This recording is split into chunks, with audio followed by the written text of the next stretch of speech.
Assalamualaikum warahmatullahi wabarakatuh. Alhamdulillahirabbil alamin wassalatu wassalamu ala asyrofil anbiya'i wal mursalin wa ala alihi washabbihi ajmain. Amma ba'du. Pertama-tama mari kita panjatkan puja-puji serta syukur kehadirat Allah Subhanahu wa taala dalam kesempatan ini. Alhamdulillah kita masih diberikan kesehatan dan kekuatan oleh Allah Subhanahu wa taala. Ada sedikit hal yang akan saya sampaikan. Yang pertama adalah terkait dengan persiapan penilaian akhir tahun. Untuk UKBM sudah saya sharekan sebelumnya.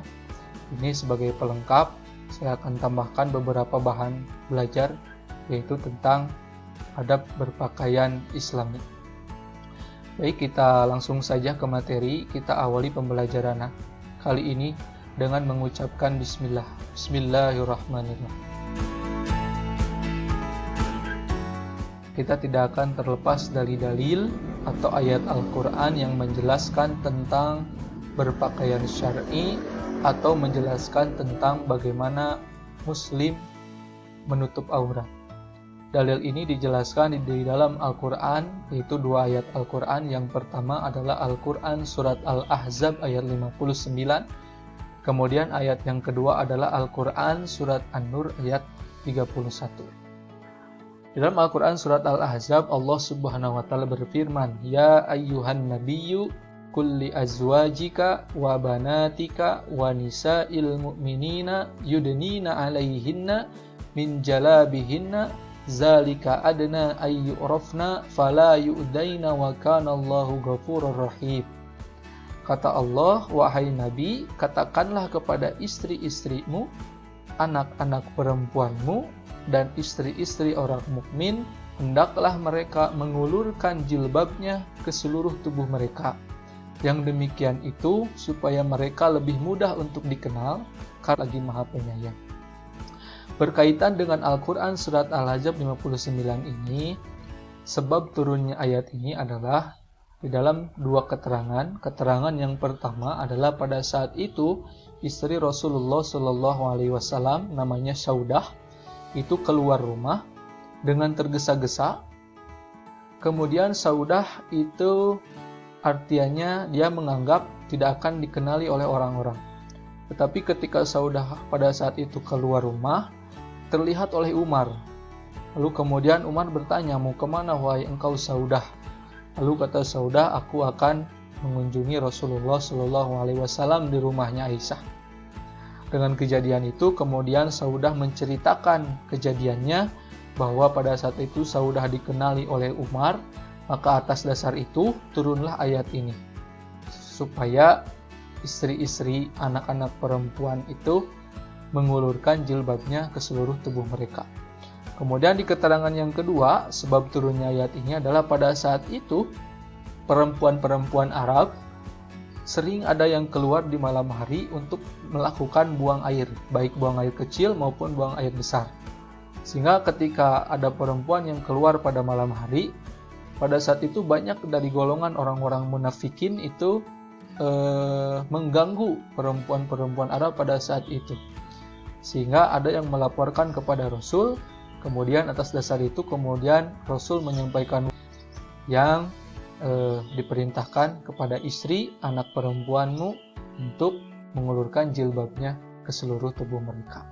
Jadi di sini ada kata min jalabihinna, yaitu mengulurkan jilbabnya ke seluruh tubuh mereka. Kemudian di ayat selanjutnya di Al-Quran surat An-Nur ayat 2, mari kita lihat. Di sini ayatnya sangat panjang, tetapi nanti silahkan kalian pahami artinya saja. Di sini sangat panjang sekali, kita lihat artinya. Bagaimana Allah menyampaikan kepada orang mukmin, itu terutama kepada wanita yang beriman.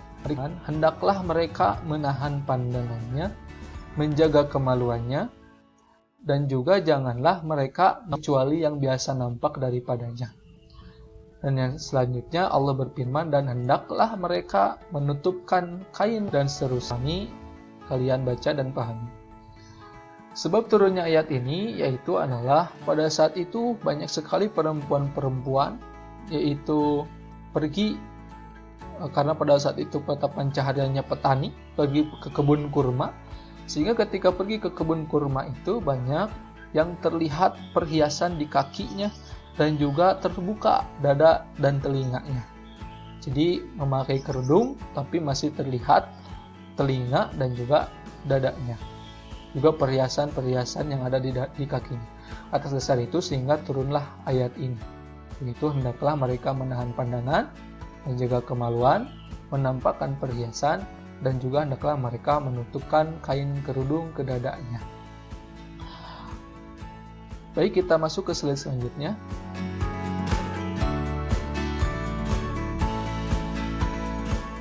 Di sini kita akan lihat bagaimana pada saat itu jilbab pada zaman Rasul. Pada saat itu muslimah pada zaman Rasul harus mengenakan 3 pakaian sekaligus. Yang pertama adalah himar, yang kedua adalah jilbab, yang ketiga adalah saub atau mihnah. Lalu yang pertama, apa itu kerudung? Kerudung adalah tadi seperti yang sudah dijelaskan dalam Al-Quran surat An-Nur ayat 31. Kerudung adalah penutup kepala di atas leher, yaitu agar dada dan lehernya itu dapat tertutupi dengan kain kerudung. Itulah yang dinamakan dengan kerudung. Jadi kerudung itu adalah kain untuk menutupi rambutnya, lehernya, sampai mengulurkan ke dadanya supaya tidak terlihat. Menarik, di poin yang ketiga, ternyata pada saat itu wanita-wanita jahiliyah pada saat itu ketika Islam belum berkembang seperti sekarang, pada saat itu banyak juga wanita jahiliyah yang memakai jilbab. Tetapi jilbab jahiliyah pada saat itu tidak seperti sekarang. Jilbab zaman jahiliyah pada saat itu dia adalah membelitkan ujung kerudungnya ke belakang, ke punggungnya. Juga dia memakai kerudung, tapi sebagian rambutnya masih terlihat, kemudian telinganya juga masih terlihat, dan juga dadanya juga masih terlihat. Inilah yang dulu dipraktikkan oleh wanita-wanita jahiliyah pada saat itu. Kemudian yang selanjutnya di sana ada jilbab. Apa itu jilbab? Nah, jilbab tentunya berbeda dengan kerudung. Jadi kalau kerudung itu adalah kain sebagai penutup rambut sampai ke dadanya, kalau jilbab itu adalah pakaian panjang, sehingga si pakaian ini bisa menutupi seluruh tubuh, terutama lekukan tubuh di wanita tersebut. Nah, biasa dikenal di kita itu jilbab itu adalah pakaian semacam gamis, jadi tubuhnya tidak terlihat. Kemudian pakaian yang ketiga adalah saub. Saub itu adalah mihnah atau penutup, jadi pakaian dalam yang fungsinya itu supaya auratnya tidak langsung tampak. Supaya tidak langsung tampak, maka dia pergunakan saub atau pakaian dalam atau mihnah. Jadi sebelum dia pakai jilbab, sebelum dia pakai kerudung, maka dia pakai saub dulu, pakai mihnah dulu, pakai pakaian dulu supaya tidak terlihat keluar auratnya.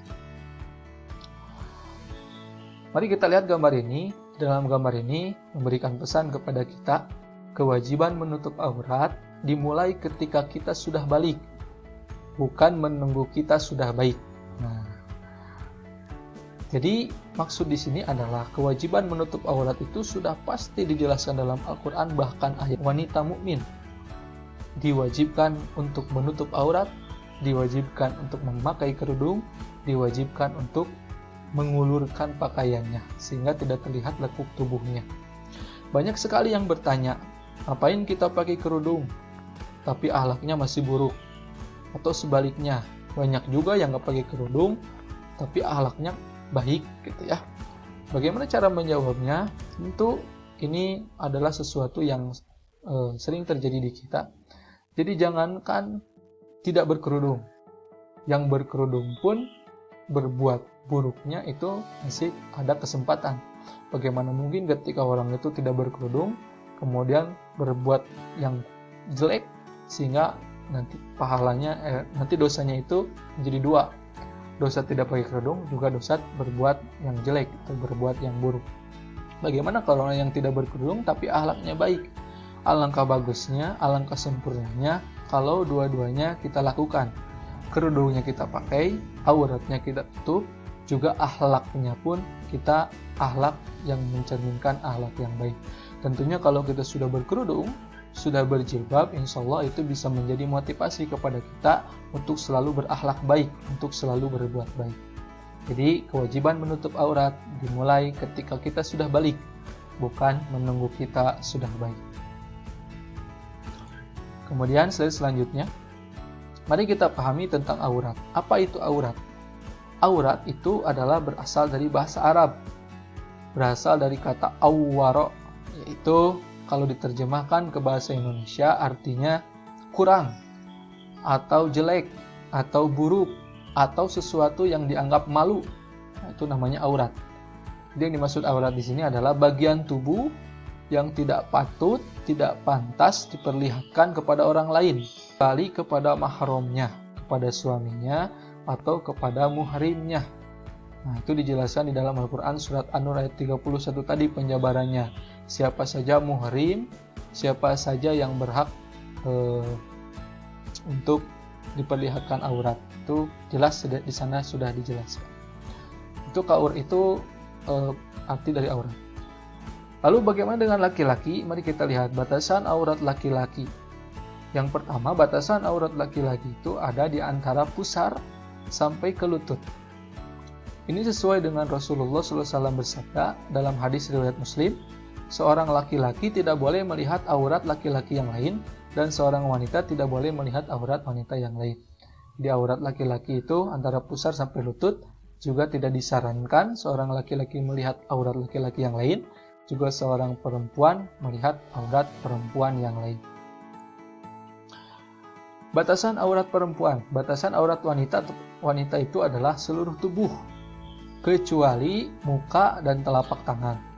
Di seluruh tubuh, dari mulai ujung rambut sampai ujung kaki, itu adalah aurat bagi perempuan, kecuali muka dan telapak tangan. Kemudian selanjutnya, bagi laki-laki hendaklah berpakaian bersih dan rapih. Di sini ada hadis dari Anas, Rasulullah itu berkulit putih, bercahaya, seolah-olah seperti mutiara yang berkilauan. Apabila dia berjalan, beliau berjalannya tegap, dan aku belum pernah menyentuh sutra tebal atau sutra tipis selembut tangan Rasulullah. Saking bersihnya, saking rapihnya, tangannya Rasulullah itu lembutnya bagaikan sutra. Ya. Saking bersihnya Rasulullah, saking rapihnya Rasulullah.